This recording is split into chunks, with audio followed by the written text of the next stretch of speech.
Next Africa Entrepreneurship Fellowship is an interdenominational fellowship basically created to provide a platform where we can grow as entrepreneurs. I'm passionate about 4 things in my life. Number 1, I'm passionate about God.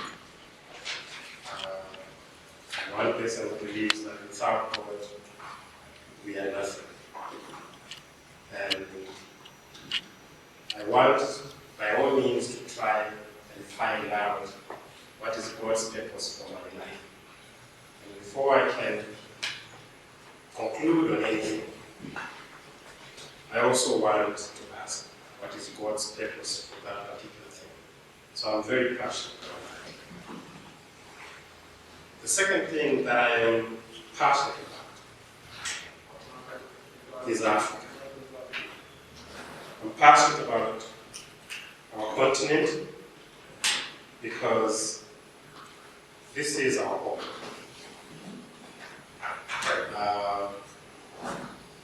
We have no other. We can go wherever we go in this world, do whatever we do, but we'll always be Africans. So I'm very passionate about that, about trying to find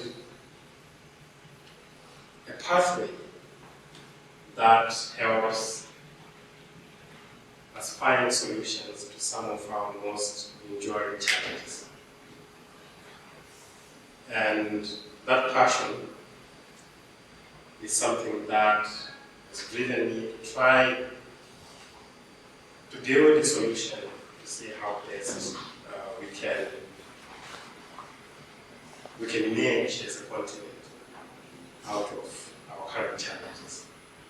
And I've written a book to that effect called The Next Africa, a roadmap and blueprint for a new generation of African entrepreneurship.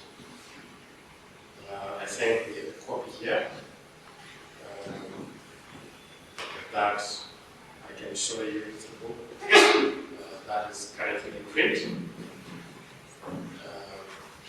will be available for you guys to read anytime soon. So this is the book that I have written. It contains ideas of where I think Africa can get to if we are to be solution-driven as a people. I said I'm passionate about 4 things, and so far I've mentioned 2. The third thing is entrepreneurship. That is something that I'm passionate about, because entrepreneurship creates value for society. Something that doesn't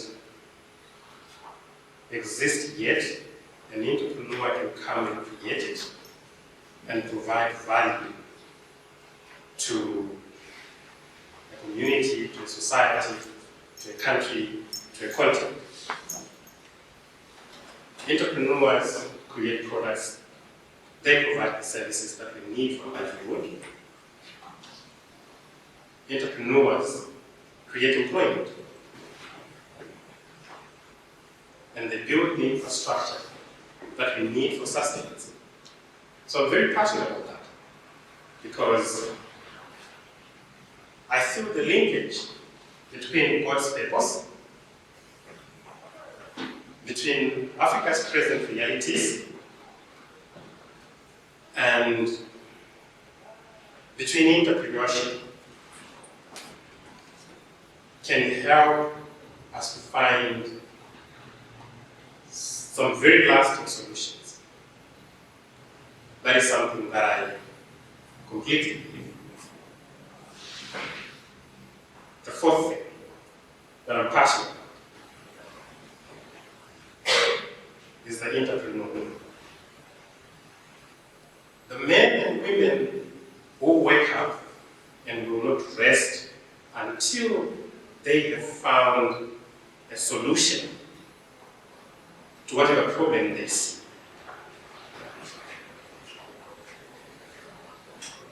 I'm passionate about that because I believe as Africa's entrepreneurs, we have not been given the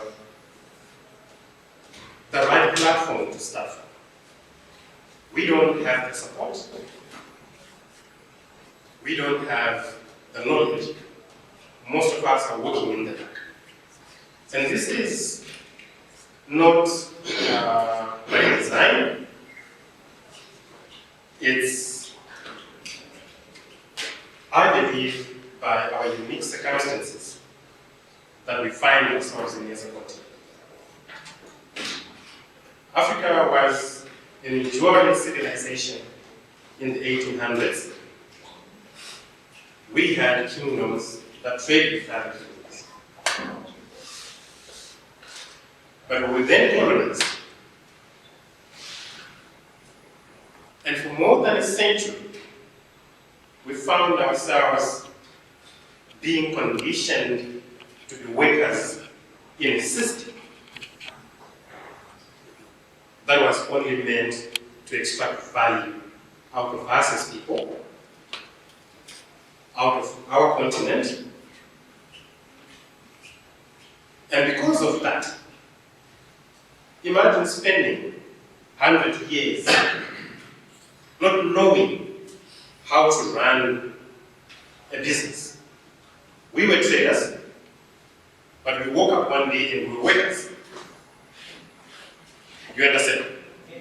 The companies that were operating on the African continent were not owned by Africans.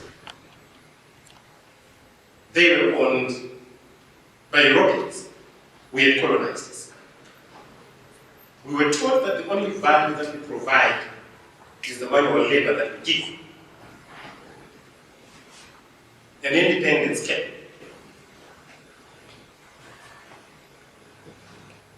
When independence came, were we taught how to start companies?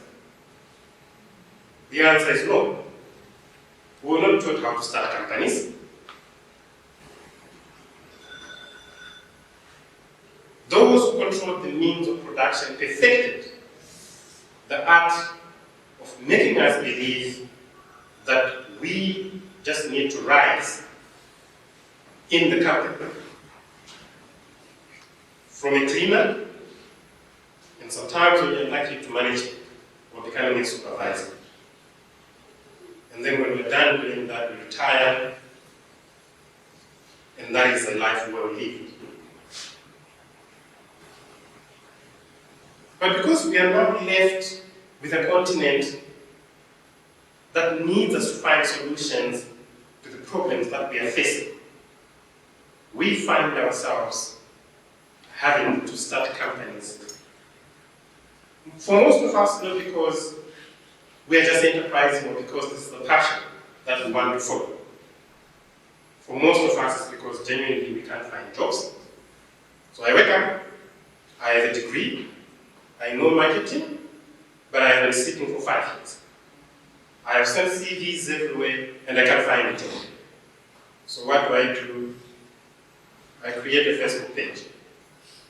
I tell people that I do branding, I tell people that I do flyers, I tell people that I do these things, and before you know it, some people are interested and they come and start buying from me. In a very short space of time, I have business. Okay? I have become an entrepreneur not because I'm saying I want to solve that particular problem. I have become an entrepreneur because I'm hungry. Okay? But once the money starts flowing in, we don't have any system built within the structure that we have started. So the next thing that we do is, the money is coming in, we buy a car, we buy a house, we are comfortable, and that's it. We don't have systems that run this thing.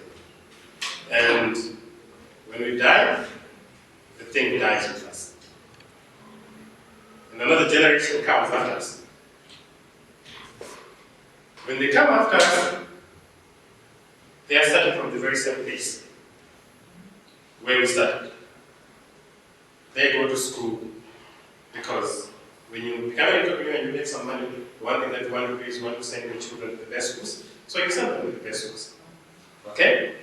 So when you send them to the best schools, they get better degrees. Some of them, most of us are sending them out of the country because we're saying if they go out of the country, they'll find better opportunities and then they can work for themselves. But we are not teaching them to run this business because we know what kind of a struggle it is to run this business. So we are not confident that if we leave this thing to our children, they will survive. So we never bring them into the business.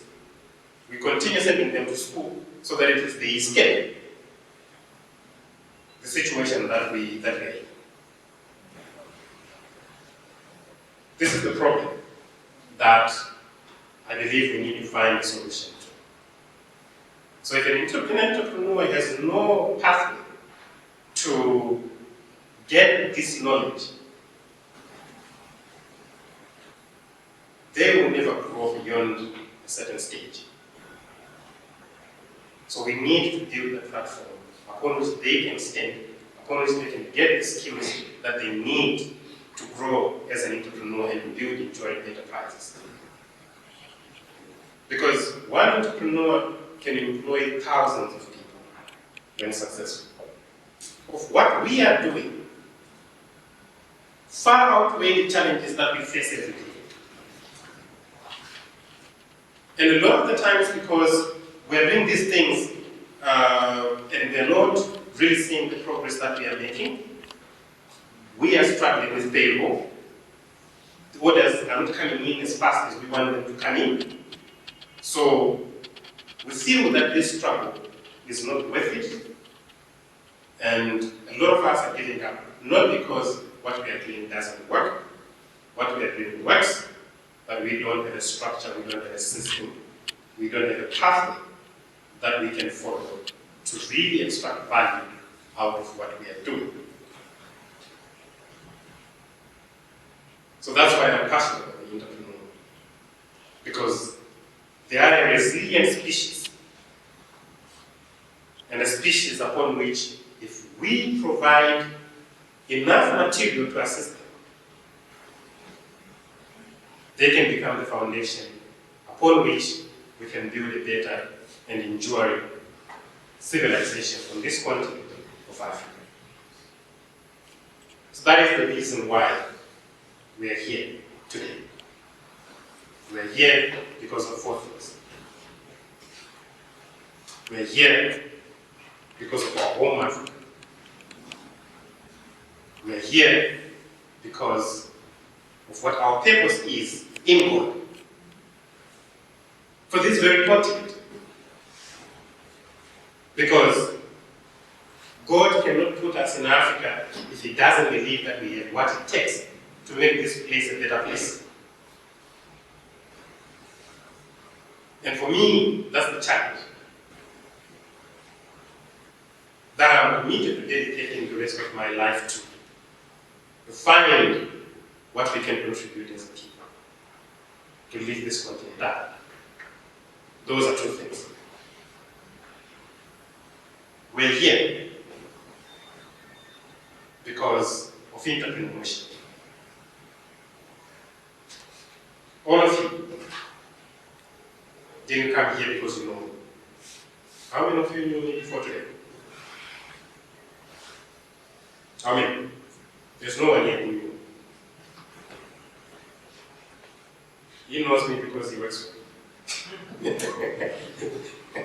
He works with me. So, all of you people are here because we saw a flyer that was talking about entrepreneurship, and it's something that we are all here passionate about. Is that not true? Yeah. You understand? We're not here because of you. We're here because of entrepreneurship. Okay? And lastly, we are here because of ourselves. There is something in us, a hunger that we want to feel, a deficit that we feel, perhaps if we search for a solution, we'll be able to feel. There is something that you are looking for, that you want to find. And that is the reason why you are here.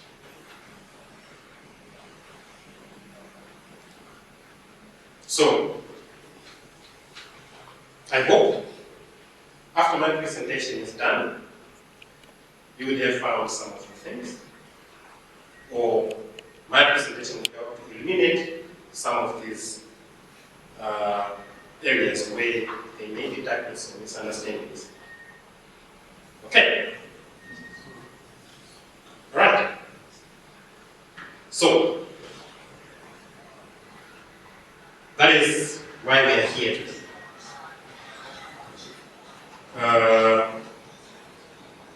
Just a moment.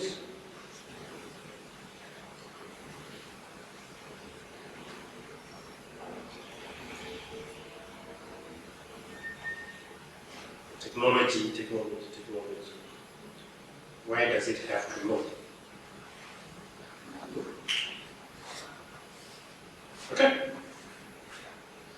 So, today, the topic of my presentation is the entrepreneurial mandate. God, entrepreneurship, and the future of Africa. We call these formation meetings because we want these to be meetings where entrepreneurs are formed into better entrepreneurs. Okay? So we have two meetings whose structure I will explain towards the end of the presentation. The first session is what we call the purpose session, okay? Which is this session that we hold every Saturday. And then we have what we call the process session, which is the session that we hold every Wednesday, okay?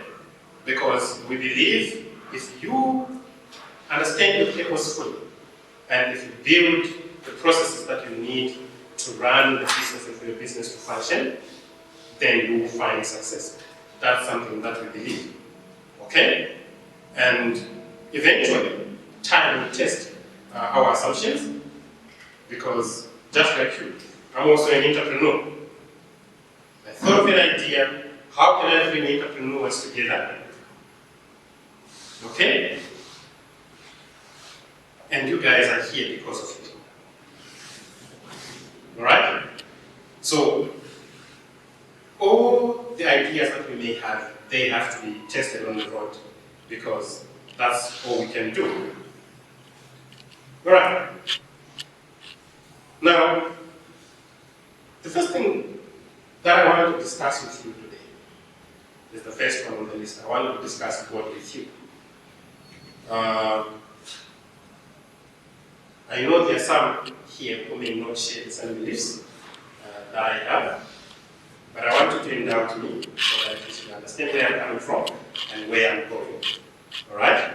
Because I don't want this to be a preaching sermon, it's a teaching session, so that at least you get what you are supposed to get, and you get the purpose, and you also get part of the process out of what I'm teaching. Okay? So, which companies do we know? Do we know a company called SpaceX? Okay? Who is the creator of SpaceX? Elon Musk. That's good. Facebook? Everybody knows Facebook. Who is the creator of Facebook? Mark Zuckerberg. Amazon. Jeff Bezos. We know these people. They created these companies. Okay? What name do we give to these people? They are entrepreneurs, like all of us. Okay? So, I want you, if you have a Bible, can you open your Bible to the book of Genesis? Alright? I to read the very first verse in the Bible. Okay, Genesis 1, verse 1. I'm going to read to verse 5. Okay? When you are ready, you let me know.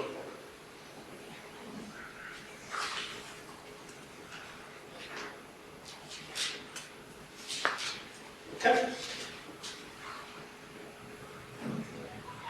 Alright, we're there. The very first 5 verses of the Bible. Can you cross completely, please? Alright. In the beginning, God created the heavens and the earth. Now the earth was formless and empty, and darkness was over the surface of the deep. And the Spirit of God was hovering over the waters. And God said, "Let there be light," and there was light. God saw that the light was good. He separated the light from the darkness, and God called the light day, and the darkness called night. And there was evening, and there was morning the first day. That's Genesis verse 1 to 5. I read everything because I want to use everything towards the end. But I want us to go back to the very first verse. Okay? If you have your Bible, can we read it together? In the beginning, God created the heavens and the earth. Now I'm going to ask the question that I'm going to ask. Who is the creator of the heavens and the earth? So is it correct if I am to surmise that God is an entrepreneur? It's true, right? Okay? No, indulge me for a second. Because I know I'm twisting your brain a little bit. You have not been trained to look at this like this. Okay? When we read the Bible, we have been taught that it's a spiritual book. You understand? And we don't look at God in this way. Alright? That's why I want you to indulge me for a second. And you allow me to go where I'm going, so that you see what I'm trying to show you. Okay?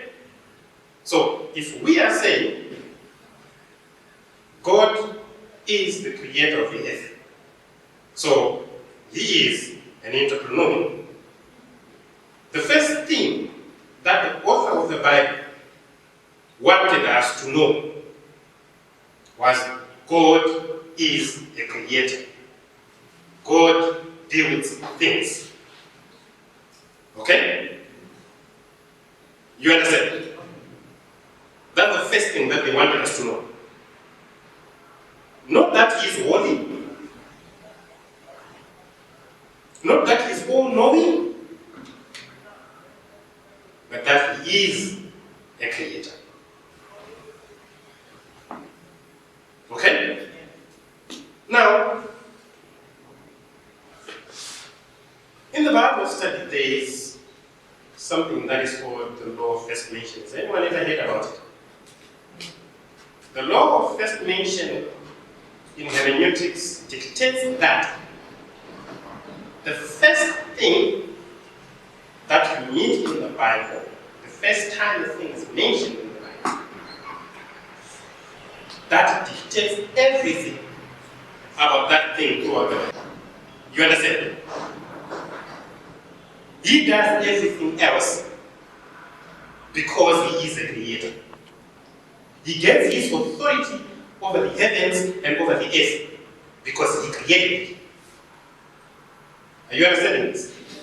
So, now, you all laugh when I say God is an entrepreneur because you are trying to put Elon Musk here and you're trying to put Mark Zuckerberg here, and in between them you're trying to fit God there. He doesn't fit. Alright? There's a reason why he doesn't fit. He doesn't fit there because the word that is used for create in Genesis 1 is a Hebrew word called bara. It means to create out of nothing.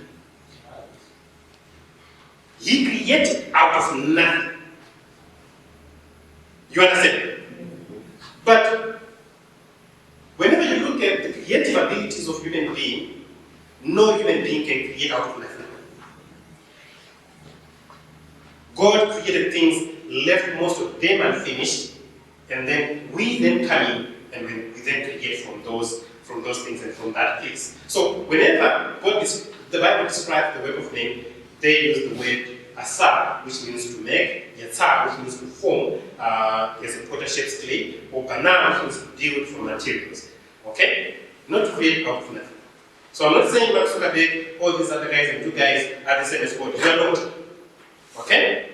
The reason why I say he's an entrepreneur, he's in a different class of his own, but he is an entrepreneur.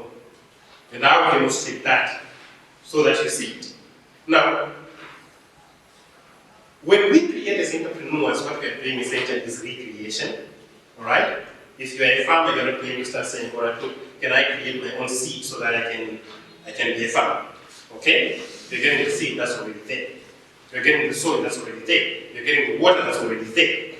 Okay? What we're just doing is extracting value out of those things. So, if we agree that God is an entrepreneur, and because he is a creator, just like all these entrepreneurs that we are seeing, that means there's a method to how he creates.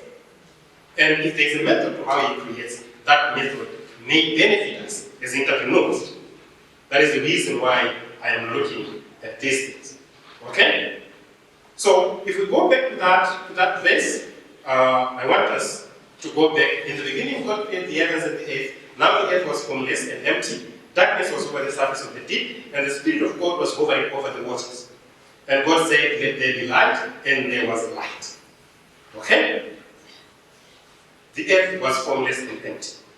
Darkness was over the surface of the deep, and the Spirit of God was hovering over the waters.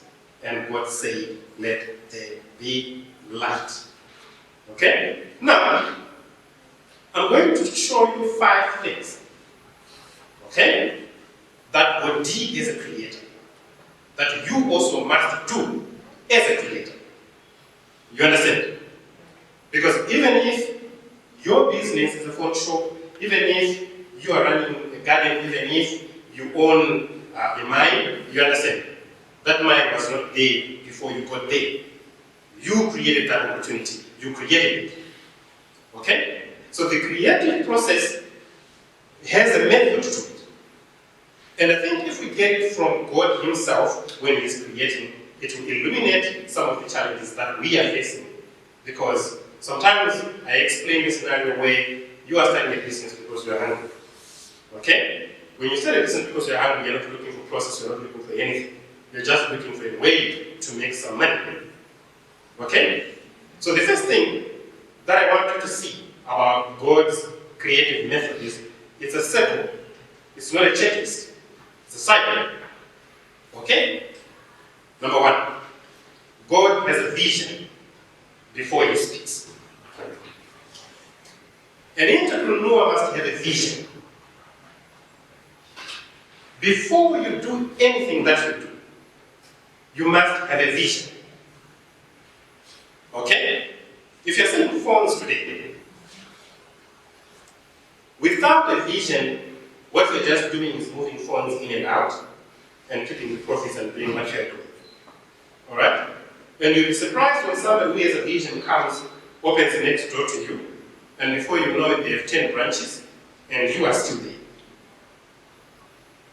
You understand? The difference between the two of you is not what you are doing. It's not even the margins that you are making. It's the vision behind what is happening. So a vision dictates where your business ends up. You get that right? So before you start anything, you need, as an entrepreneur, to have a vision. You need to visualize where you want to go. But most important, you need to identify a problem you are trying to solve. No businesses are the same. You understand? Pick and Pay is not the same as Foodlands. Okay? But they are all supermarkets. You understand? But they are not what? They are not the same. Okay? So you need to find your own space. You need to find your own particular kind of problem that you are solving that others are not looking at because they are not seeing it. Now, when you have identified that, you need to develop an intimate relationship with that problem. Because the opportunity lies in the problem. The uniqueness of your product, the uniqueness of your company, the uniqueness of what you are doing lies in the problem. The problem that you're trying to solve. You understand? Because the key thing about business is differentiation. How do people separate your business from the other business, even if you're doing the same thing? But differentiation comes from something as simple as problem identification.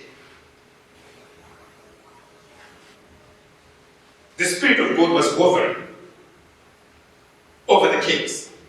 When you read Genesis 1, when you get into Genesis 2, you realize there's caves.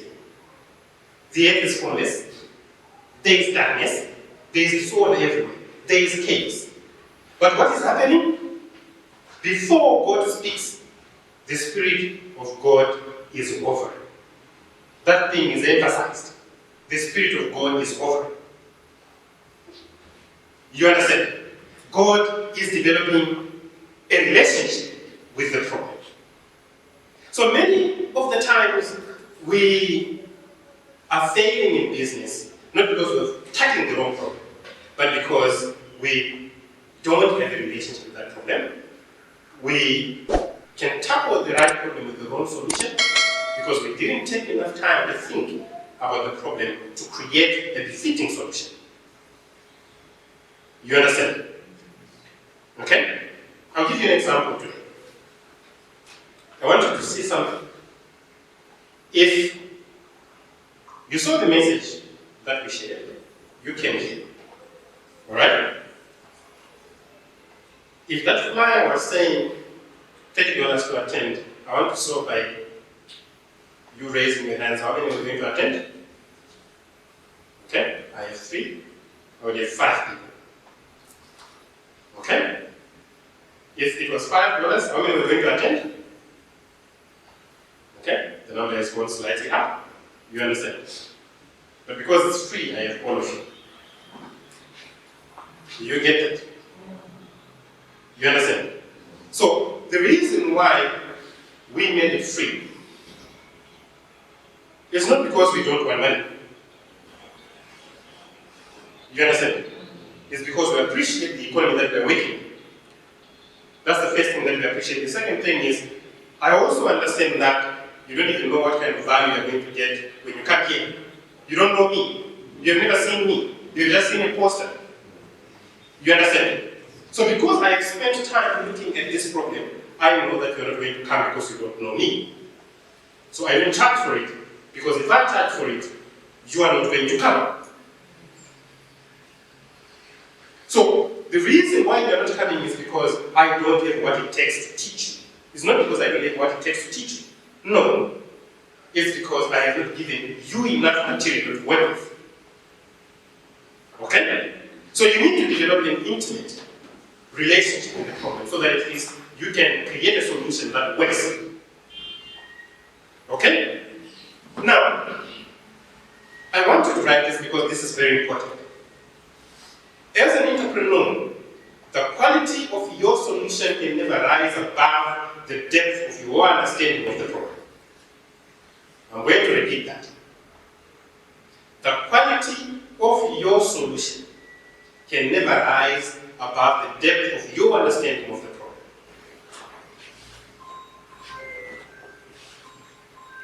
The quality of your solution can never rise above the depth of your understanding of the problem. The time spent brooding is not idle time before work. That time is the work. Are you understanding me? The founder who rushes to build has only chosen to be ignorant for long. You understand? And when the market sees your ignorance, because the market knows its problem, because this is your challenge. If you are coming to sell me shoes, I have worn 10 pairs before. You understand? I know the kind of shoe that I like. I know the kind of shoes that are comfortable for me. I know my taste better than you. What you just heard is a shoe. And you're saying, can you buy this? You understand? But I know my problems better than you. But as an entrepreneur, if you're going to be successful, you need to develop a deeper understanding of the problem beyond what I have experienced myself. Because when you come and you tell me, no, look, your shoe is like this, but mine is like this, I have created it this way so that it solves this particular problem that you actually don't know you have. You understand? You say, can you go in that direction? I wait. And then you come back and you slow it down in slow motion. You say, Dr. Mapfumo, I want you to watch this. I'm slowing it down so that you see how you are stepping, because this is something that a lot of shoes have. But I designed this so that this thing doesn't affect you. Because if it affects you for long, research has shown that you're going to have back problems in your old age, because this is what's happening. You have developed a deeper understanding of the problem. I don't see it. You understand? Once you do that, even if I've been buying my shoes for $100 and you say yours is $500, I'm going to buy yours for $500 because of the amount of work that you have put in crafting that solution. So, the quality of your solution can never rise above the depth of your understanding of the problem. You need to spend time identifying the problem that you're supposed to solve, that you want to solve. Because the market knows that problem better than you. You just have to be a step ahead of the market so that at least you give them a solution that can work. Now, there is a concept that has been popularized by Silicon Valley. You all know what Silicon Valley is, right? Yes. Silicon Valley has this concept that they call move fast and break things. You understand? So, in entrepreneurship, there is a concept, it's an adage that's used in entrepreneurship, that entrepreneurs don't ask for permission. Okay? What they ask for is forgiveness. Okay? When Uber started, right? Only licensed taxi drivers could ferry passengers. But Uber was not registered. You understand? They were just drivers who are coming with their cars, and then they're carrying people to wherever they're going. Uber did this in San Francisco. They just launched their app, they started doing whatever they were doing. Until the city came and said, no guys, you can't do this. And then they came and said, but look at our solution, look at how popular it is. Look at the number of people who are coming. Can you try to squeeze us in, find a way of putting us into the structure that we have? You understand? They didn't ask for permission, they asked for forgiveness. And then they didn't ask to be what? Accommodated. Alright? Now where is Uber? It's one of, it was a trailblazer in ride hailing. All the other companies that we use today got that concept from them. Alright? They're just fast followers because these guys started. They understood the problem. Alright? Now, I was talking about the move fast and break things culture. Alright? I'm not a fan of that culture here in Africa because we don't have the luxury to break things here. We don't have enough money. You understand? Silicon Valley is awash with resources, so they can break things. But here we can't break as many things. Okay? So it's important for an African entrepreneur to understand these limitations and not just take a culture that has been perfect it in one place and just bring it to where they are. Okay? Because Uber was founded for many years without even turning a profit. I think it spent about 10 years, more than 10 years without turning a profit. Okay? Where was it getting its money?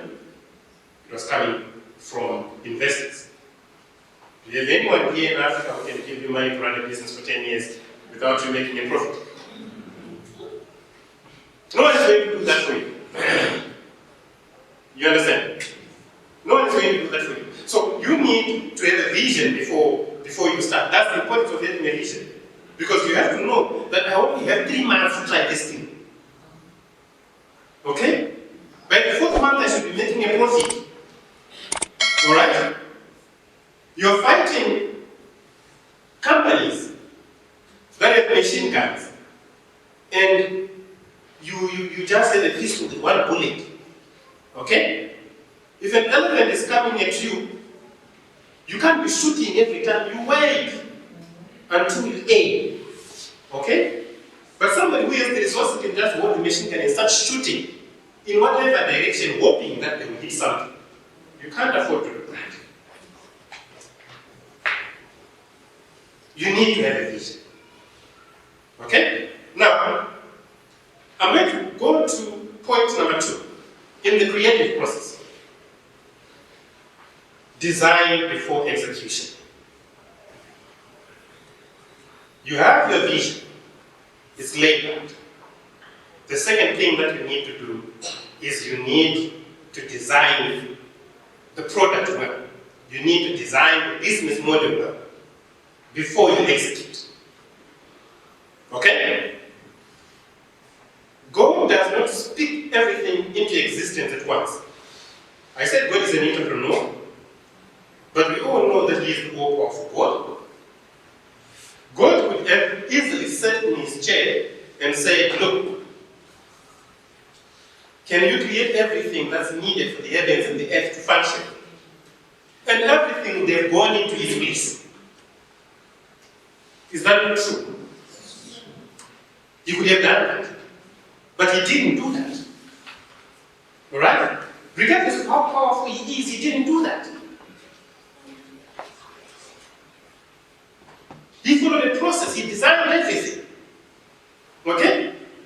The first 3 days established the realms. Day 1, light. Day, night. Day 2, sky and sea. Day 3, dry land and vegetation. These are the realms. The second 3 days, fill them. Okay? Day 4, sun, moon and stars. Day 5, birds and fish. Day 6, the animals. Then humanity to gather it all. He is done. He cannot create the animals before He creates the vegetation. What will they eat? You understand? There is a process to it.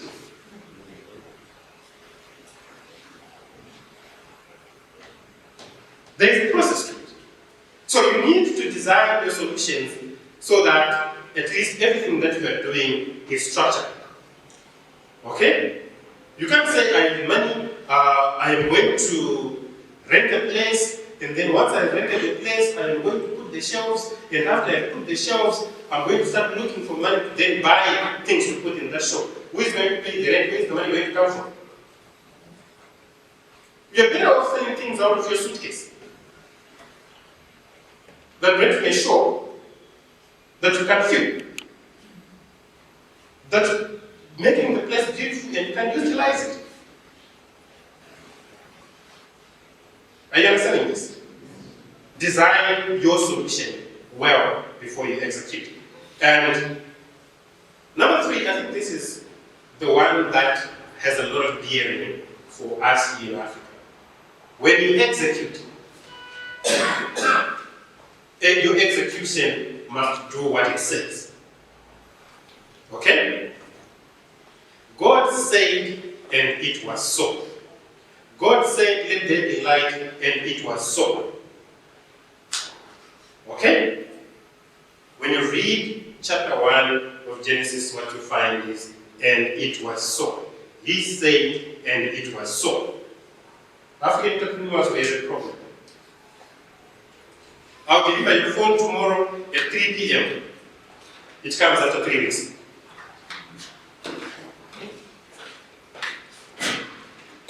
Are you understanding this? Now, your way must be aligned to your deeds. There must not be any separation between what you promise and what you deliver. Are you understanding this? Because once you have created a solution, if I give you this book, and I say in this book we are going to find a roadmap, we are going to find a blueprint for a new generation of African entrepreneurs, this is the promise. Are you understanding this? When you read this book, what you want to find in this book is a roadmap and a blueprint for a new generation of entrepreneurs. Execution must what? Must deliver what it says. Okay? There was a time when in our communities we were governed by oneness, by Ubuntu, Right now, we no longer have that. Okay? Someone is selling a phone. I was told by this young man in town that we have different prices depending on the shoe that you're wearing, depending on your skin. We look at you and we know this one can pay more, so we charge them. We look at the other person and we know this one can pay less and we charge less. Okay? For the same thing. Your business must never be like that. Because the problem is when you structure your business like that, you can't know when you're successful and when you're not. You can't know what to change in your business model. You can't know where to tweak because your price is ever changing. An entrepreneur must have a customer profile that they are selling. And I want you to ask yourself today is, if you're running a business, what does your customer profile look like?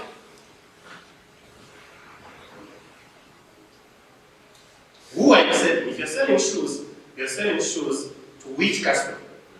If there are 10 people, who is your customer? Because not everybody wears feet is your customer. You understand this? Yes. So, you need to have integrity in execution. You need to have integrity in execution. It's something that we have lost that I believe as Africans we need to find. But the entrepreneur that we are looking at has integrity. Whenever God creates something, He says, and God saw that it was good. Whenever you deliver, you give a service to a customer, are you asking yourself, or are you commending yourself that this is good? Are you doing that? Whenever you deliver a service, are you commending yourself and looking at what you have done and saying, this is good?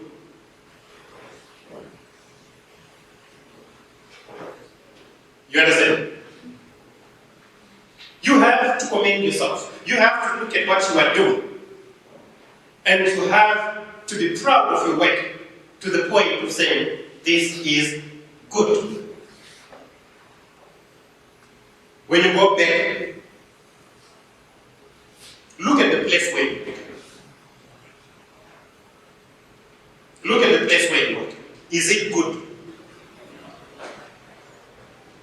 Some of the shops that we are walking into, yes, they are selling shoes, yes, they are selling clothes, but they are not even swept.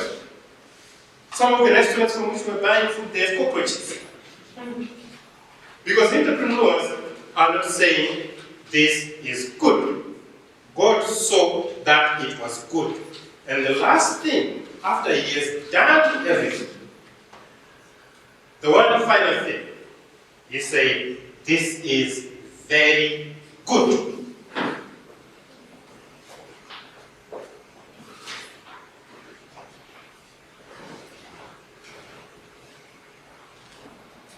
Are you commending yourself? When the year ends and you are looking at your profits, is what you are saying very good? You understand? It is not your customers. It is not other stakeholders who must come and say that what you're doing is very nice. You understand? Those people can do that.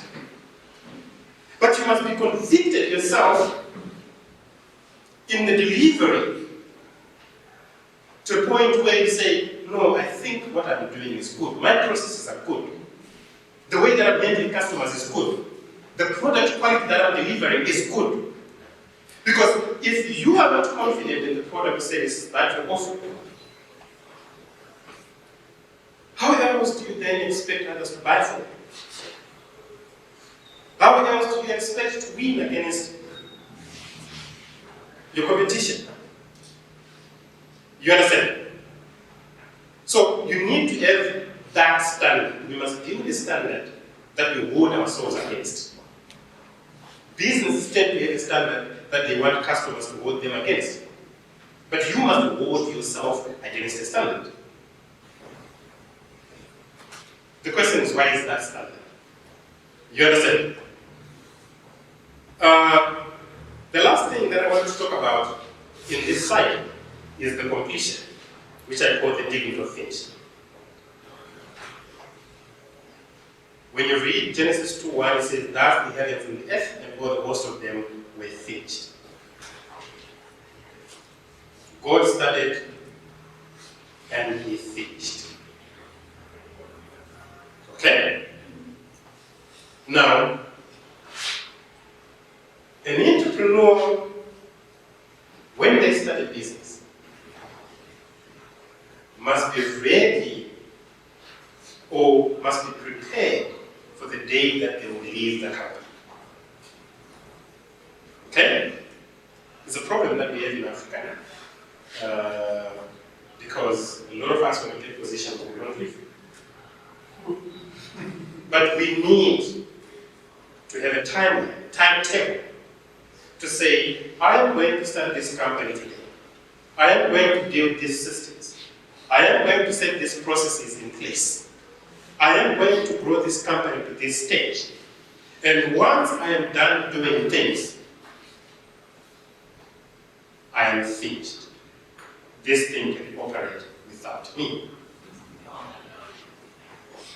If we are building companies that cannot operate without us, we are not building enduring enterprises.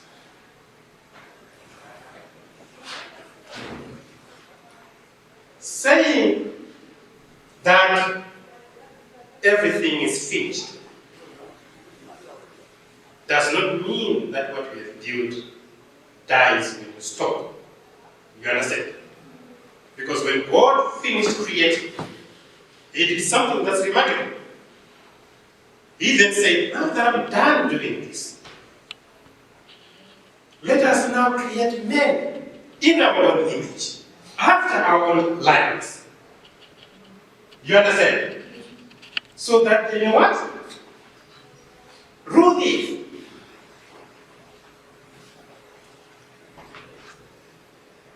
When an entrepreneur has built something, his family must not suffer. You must be able to hand over the businesses to your children in your lifetime, not when you are dead.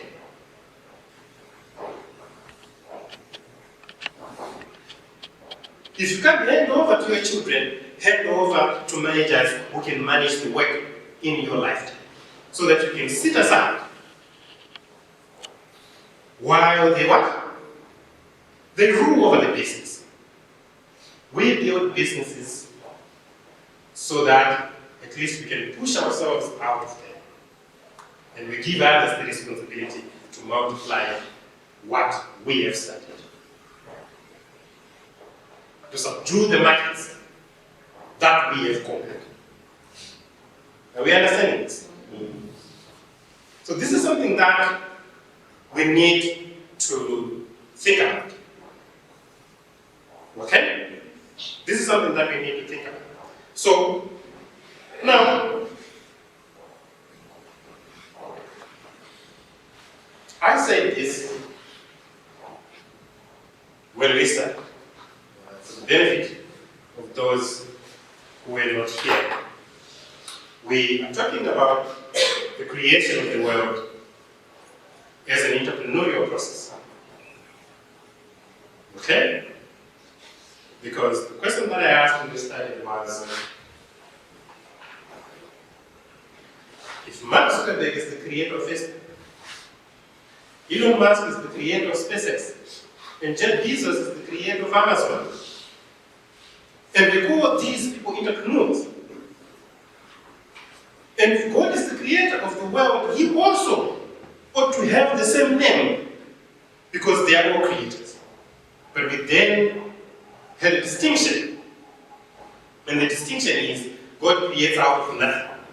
But all entrepreneurs create out of the unfinished work that God has given us. Okay? There's a responsibility to manage the affairs of the earth. That is where we are talking about. That is where we started from, and that is what we are talking about. Okay? So now, the reason why it's shocking for most of you when I say God is an entrepreneur, I say it because we are not taught to think like that. The second thing is because the word entrepreneur is a relatively young word, credited to a French economist known as Jean-Baptiste Say in the early 1800s. Okay? That's how young the word is. Alright? I personally believe that if this word was there and they knew it, it would be there in the Bible, because now we are making inferences to the past using a word that didn't exist. That is why it's shocking. Okay? But every new idea is shocking. And I understand that. Okay? Now, I'm going to define entrepreneurship. Because a lot of us walk around and we say, I'm an entrepreneur, this is what I do. Okay? But if you ask you what that entails, very few people know exactly what they're talking about. Okay? So I'm going to give you 3 definitions today. Alright? The first definition that I'm giving you is the economic definition. This is the definition upon which the entire capitalist world has been built. Okay? The economic definition pertains to what entrepreneurs do. And it is this, that entrepreneurship is the process of identifying opportunities, mobilizing resources, taking calculated risks, and creating value by establishing and growing sustainable enterprises. This is the economic definition. Okay? It's a value-based definition. You identify an opportunity, you find resources, you take the risk of setting it up, and then you create value after establishing and growing that business. Okay? That is what Mark Zuckerberg is doing. That is what Elon Musk is doing. That is what all these other entrepreneurs are doing. You understand? They've understood this process. They don't have to believe in God to do this. They don't have to identify with God to do this. Anyone can do this. You understand? And most of you before today, you are doing this. And if you use this definition, you are going to be successful. You may be the richest man like Elon Musk. He doesn't believe in God, but he's the richest man in the world. Are you understanding this? Okay? He's the richest man in the world. Now, I'm going to give you the human definition that deals with who entrepreneurs are. Entrepreneurship is the disciplined pursuit of solving meaningful problems through creativity, leadership, and enterprise in order to improve the lives of others. Do you see the difference? The first one pertains to growing sustainable businesses. That's where it ends. You understand? But the second one now has a human element. we are doing this to improve the lives of what? Of others. Okay? So, we can have an entrepreneur who just goes and sits and watches the stock market and shorts other stocks and invests in other stocks. They are not trying to improve anyone's life, they're just trying to make money. You understand? And then there's entrepreneurship, there's a problem like this in the world and I'm going to solve it. And then they create a solution to that. Okay? And then I'm going to give you the last definition for the day, which is why entrepreneurs exist. This is what I call the apostolic definition coming from what we have been sharing. Okay? Entrepreneurship is humanity's God-given and to build enterprises and institutions that advance human flourishing and reflect the Creator's purpose in the world. So I have added another thing. What is it? Purpose and God. Okay? Even if you are doing something good, I personally believe, because of my love for God, that you have to do it because it is in furtherance of the purposes of God and His wishes for humanity. Are you understanding this? That is what I call the apostolic definition. You can use anyone that aligns with what you want, but I'll stick to this one. So, according to the last definition, entrepreneurship is not merely an economic activity, it is a divine calling. It is our invitation to participate in a finite way in the creative work of the finite creator. Okay? Because we are most like Him when we create. He is the creator of the world. As He is, so are we. We are also creators. You understand? We walk into the fullness of the divine when we engage our creative abilities. When we start being moved by the problems of the world, when we start linking the things that we are doing, the enterprises that we are doing, to the purposes of God. Okay? Because at the end of the day, what we are doing matters if it affects the lives of the people around us. So when we link purpose to what we do as entrepreneurs, we change lives. You understand? We change lives. And this is something that as entrepreneurs, especially in our age, we have to learn. Okay? Because we need to be able to connect what we are doing to the purpose of God. Okay? Because society becomes better for it when we do that. Okay? So that's the apostolic definition, and that's the definition that I would want to work with. Okay? Because you need to ask yourself that if you're selling phones, alright, is your business doing something for someone without getting any money from them? Because you believe by doing this, you are making the world a better place. This is not charity in the sense where we are saying philanthropy. As a company, you just have to do, what do they call it, social responsibility, corporate social responsibility. No, this is not corporate social responsibility. You understand? Corporate social responsibility is a selfish way of saying, you guys, we are operating in this room.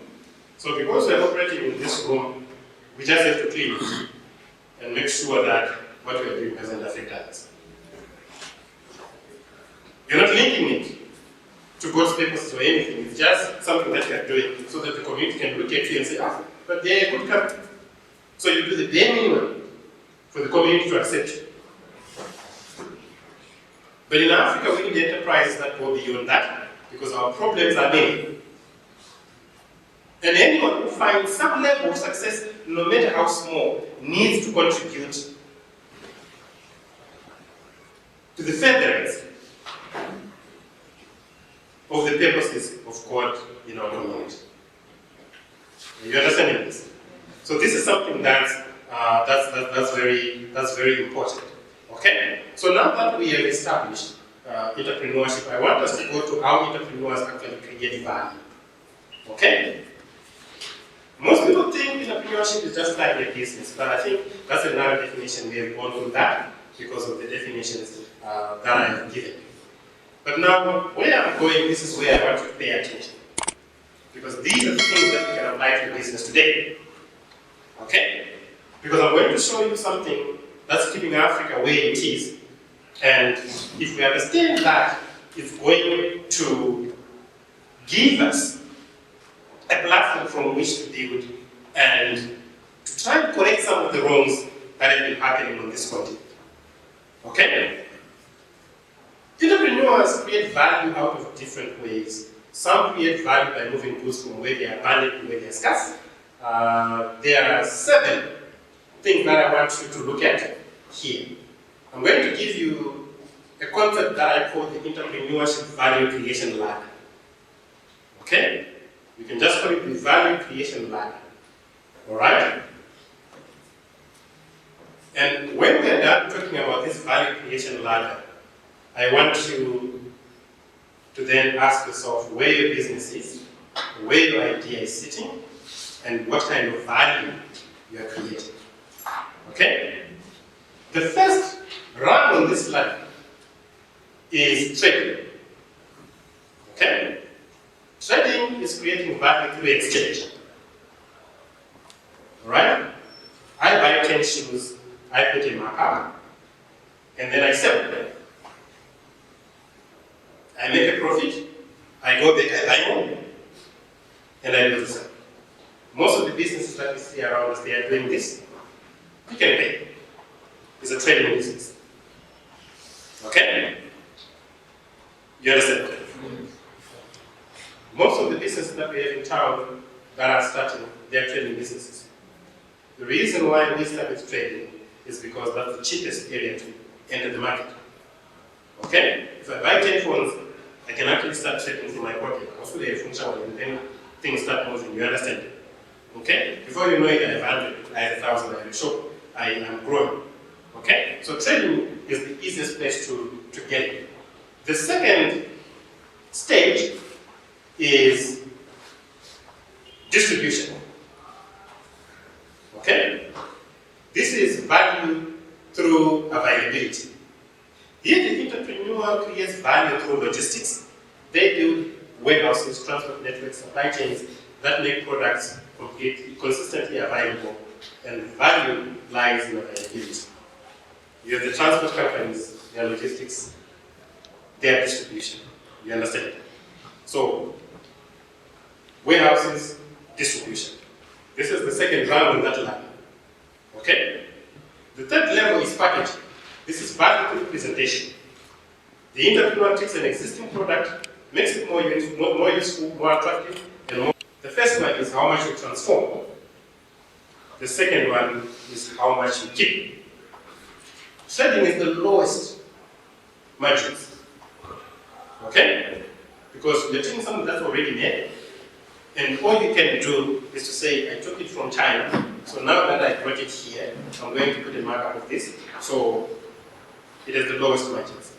Okay? As you go up, you retain more. You understand? Now, when you look at Africa, the challenge that we have is most of our businesses, they go up to round number 4, which is assembly. We do trading, we do distribution, okay? We do packaging, and then we do assembly and we stop there. But money is made in manufacturing, in innovation, and invention. We are not doing any of that. We take our lithium, we send it to China. China makes the batteries that come back here. We buy the batteries. Yes, we do the same with cobalt. The only thing that we have here is the sun. The solar panels come from China. The batteries come from China. The cables come from China. Everything is coming from China. We provide the sun. And the technicians who are running around town installing the solar power stations. Okay? We are leaving money on the table because we are not doing the work that needs to happen for us to retain value. I'll show you a man who managed to move up this ladder, and he became Africa's richest man, Aliko Dangote. He started as a trader, selling cement. Okay? He signed an agreement with the government, and he started buying in bulk and distributing to others. Right? After distributing to others, he started buying cement and packaging it and selling it as Dangote cement. After that, he started setting up plants to manufacture the cement in Nigeria, and he started building a manufacturing company. He managed to do this in every industry that he went into. And right now, he has done the same in the oil industry, and he's built one of the biggest refineries in the world. You understand? We all start at this level, but we must try to find our way up the ladder. It doesn't matter where you're starting. You have to start there because of the resources. You understand? But if you have a vision, you know that you have to go up the ladder. The reason why I'm giving you this ladder is because I want you to be able to look at what you are doing. When you look at what you are doing, you then ask yourself, what does growth look like for me? What is growth to me? Okay? If I am doing this today, what does growth look like in 10 years? Alright? So you need to find your way up that ladder because it's important that you do. Alright? Now, the reason why I gave you this ladder is so that we can look at our continent of Africa. Because the wealth of nations has been one of the most studied things in economics. Alright? And books have been written about this. People are trying to understand why other nations are successful while others are poor. Alright? There are some people who have postulated that Africa is poor because we are lazy. I'm African. We are not lazy. There's no one who works harder than an African man. We work hard here. Ferociously. I grew up in the rural areas. We worked. Wake up at 4, you're already on the field. But when the season is done, you have less than a ton. It's only enough for you to eat. You can't sell anything. You can't even buy shoes. You understand? So, we're a continent that works. Our poverty is not because we don't work. Our poverty is because of where we sit on the value creation ladder.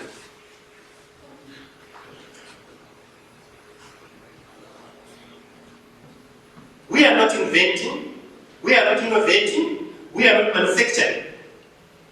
We are trading, we are distributing. Okay? Our biggest companies here in Africa are Norway. I'm going to, let me look, I want to show you something because you know when we say these things and we don't give examples that work, you are going to think we are lying. One of the biggest companies in this country is Delta. Okay? Delta does 4 things. Assembly. They get the recipe from Coca-Cola, ready-made. They mix it. After mixing it, that's the highest that they do. From there, they start going down. Okay? You understand? After assembling, the next thing that they are doing is packaging. The next thing that they are doing is distributing. The next thing that they are doing is trading. That's the biggest company that we have. One of the biggest companies that we have in our country. We are not innovating, we are not inventing, we are not innovating. We are even manufacturing. All these mines, Zimplats is here, one of the biggest in the country.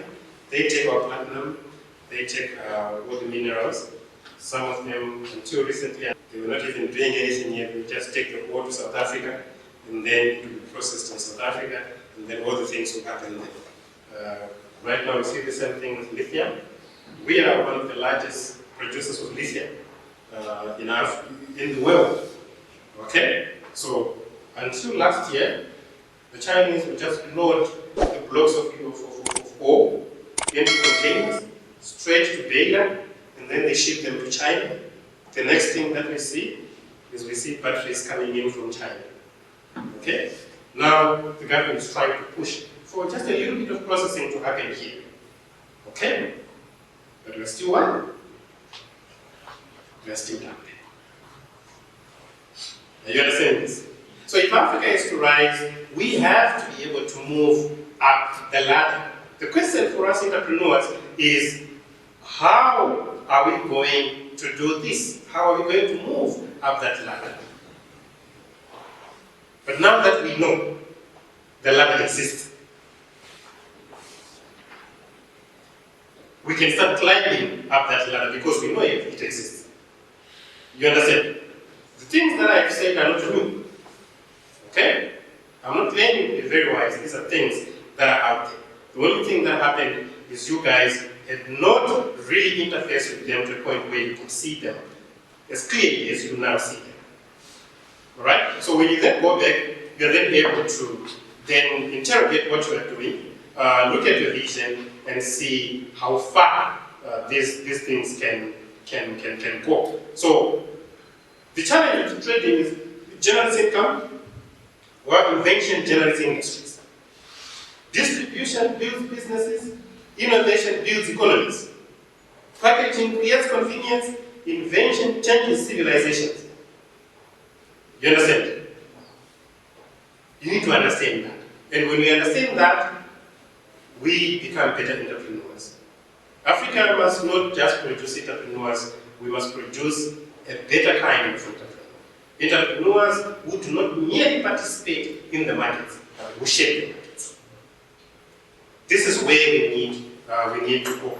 We need entrepreneurs who build factories, research laboratories, technology companies, manufacturing firms, and institutions capable of competing with the best in the world.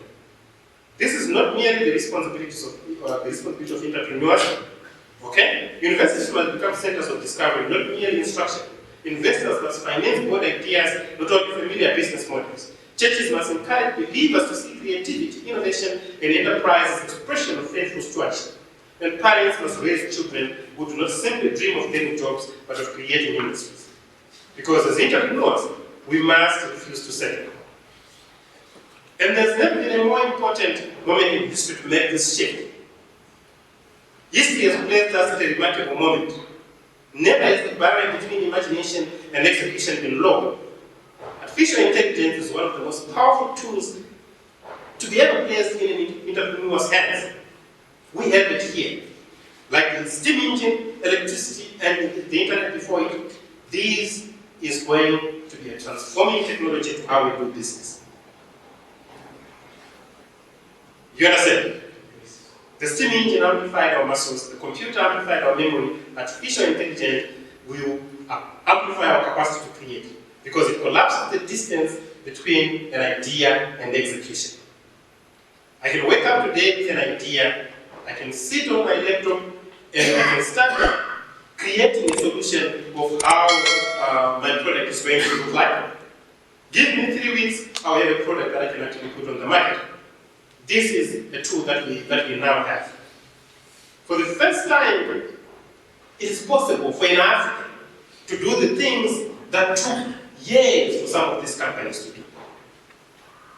You can't call yourself an entrepreneur at this age and you are not playing around with artificial intelligence because this is going to be the difference between where we are and where we are going. We need to harness this technology. But there's a warning in the head of creators who amplify dependence in the hands of consumers. And this has been the case of Africa. We are so dependent on what others produce. What we are wearing, most of it was not made here. What we eat, not made here. What we read, not made here. If Dr. Mapfumo writes a book, it's not a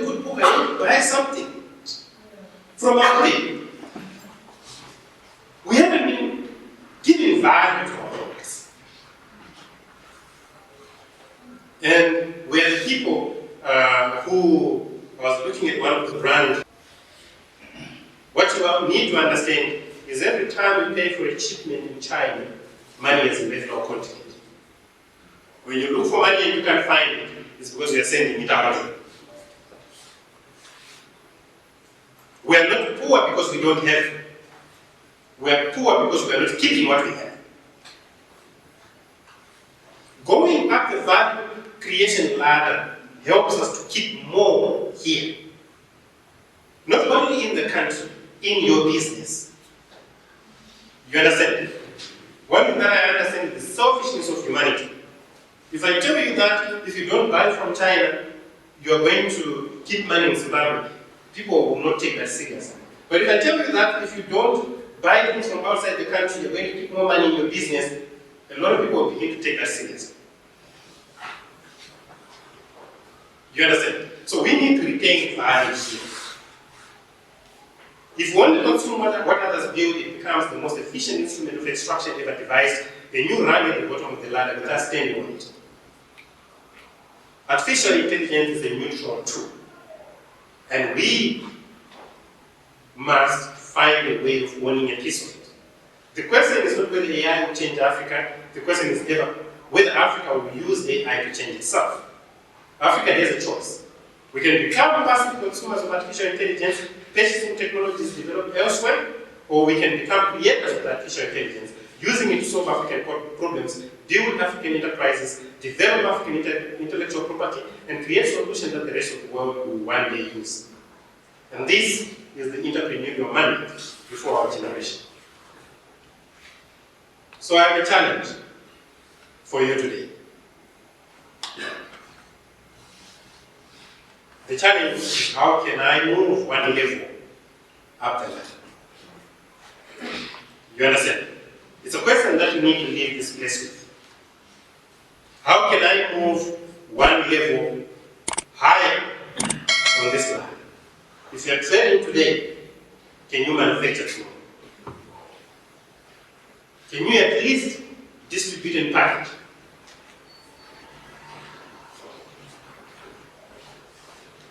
You understand? Nike is just packaging. Do you know that?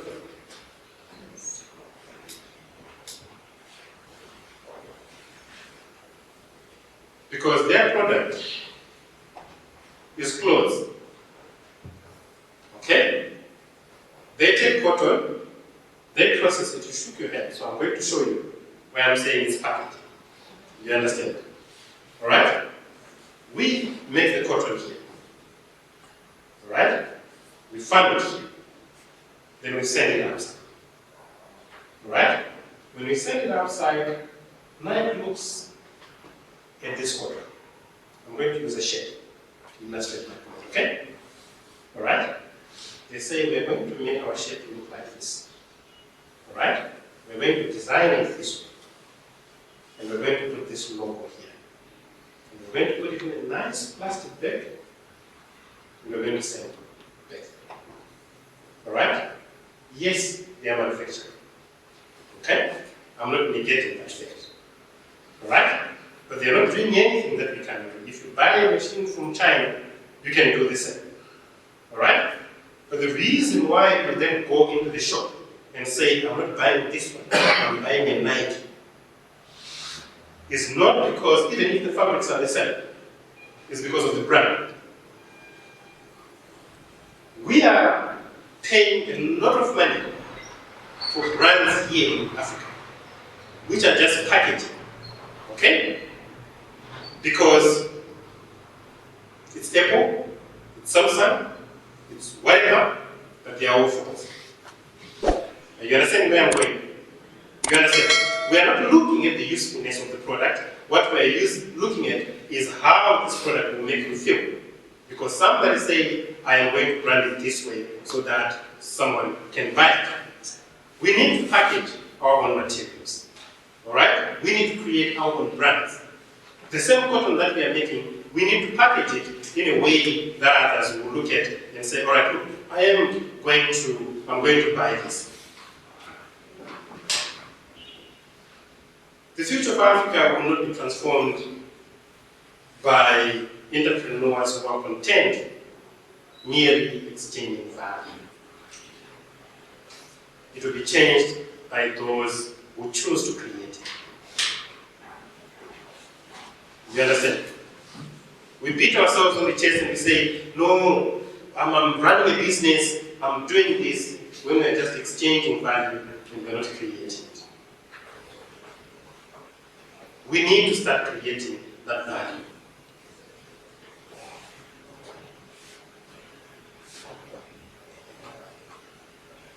The first thing that we read is that God identified himself as a creator.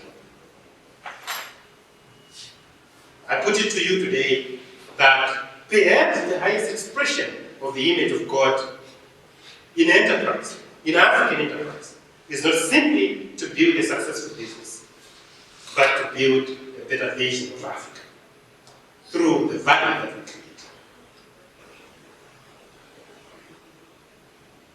And this vision of a better vision of Africa is what we here have come to call the Next Africa. And you may be asking yourself, what is the Next Africa? Because when you say the Next Africa Entrepreneurship Fellowship, the question is, what is the Next Africa? The Next Africa is not the Africa that comes after this one. It is an Africa that rises above it. It is a quantum leap in what Africa believes about itself, about what it builds, and what it gives to humanity. The Next Africa is an Africa that creates more than it consumes, an Africa that invents more than it imitates, an Africa that exports ideas, technologies, brands, and institutions to the world instead of importing them. It's an Africa whose entrepreneurs are known not merely for trading, but for creating industries. An Africa whose businesses compete not on price, but on innovation. An Africa whose prosperity is built not upon the extraction of its natural resources, but upon the creativity, ingenuity, and enterprise of its people. And that Africa will not be made by accident. It must be imagined, designed, and built. Because every great transformation begins with builders who refuse to accept the present as the limit of what is possible. And this is why this fellowship exists.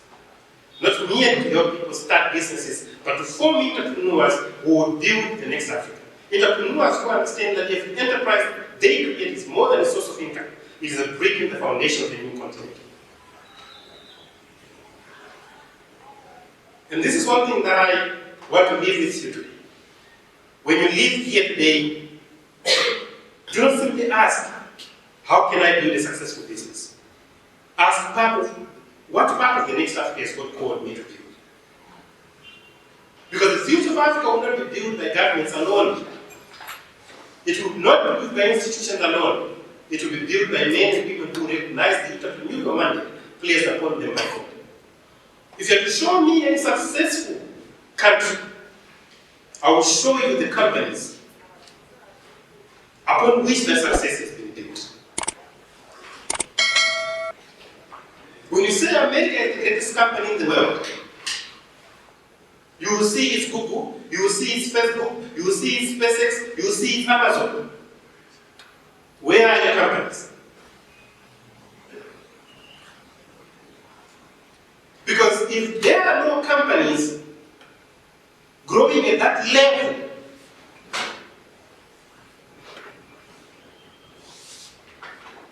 there is no way that your governments are going to get the money to fund the things that they're supposed to fund.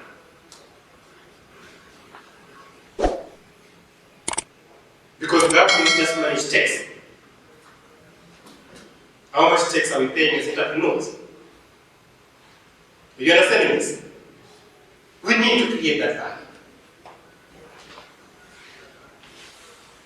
We need to create that value. Men and women who recognize the entrepreneurial mandate placed upon them by God, who dedicate their gifts, their ideas, and enterprise to building a continent that reflects His purposes. Men and women who no longer ask only will the future come, because they themselves have become the future. For us, this is the next Africa. And it begins the moment one entrepreneur decides to climb one more step on the value creation ladder. And I believe this is our calling as the entrepreneurs on this continent. Now, I know someone may be asking, oh, this sounds inspiring. But can you look around? Do you see the unemployment? Do you see the poverty? Where is the infrastructure upon which we are going to build? Are you seeing the corruption? How can we speak of the Next Africa in the middle of all this? And that is a very valid question. And it is perfectly reasonable. But the answer to that question is found in the very passage with which we began. Genesis does not begin with a perfect world. It begins with a broken one. The earth was without form and void, and darkness was over the face of the deep. Chaos, emptiness, disorder, darkness. And yet God did not turn away from it. He did not wait for the conditions to be favorable. He went with what was there. He did not postpone creation until the environment improved. He stepped into the chaos. He saw the possibility where others would have seen only problems. Darkness was not the obstacle to creation. It was the canvas upon which creation would be revealed. The emptiness was not God's handicap. It was the beginning of a new one. And perhaps this is the lesson Africa needs most. We have spent too long looking at our problems as evidence that our future is limited. What if they are the evidence that our opportunity is extraordinary? Because remember, I said the opportunity is in the problem. So if you see many problems, then there are many opportunities. Is that not the correct summation of the reality that we face? Every problem is an invitation to create. Every inefficiency, an invitation to innovate. Every unmet need, an invitation to build. Every broken system, an invitation to an entrepreneur to imagine something better. The entrepreneur sees what everyone else sees, but the entrepreneur must refuse to stop where everyone else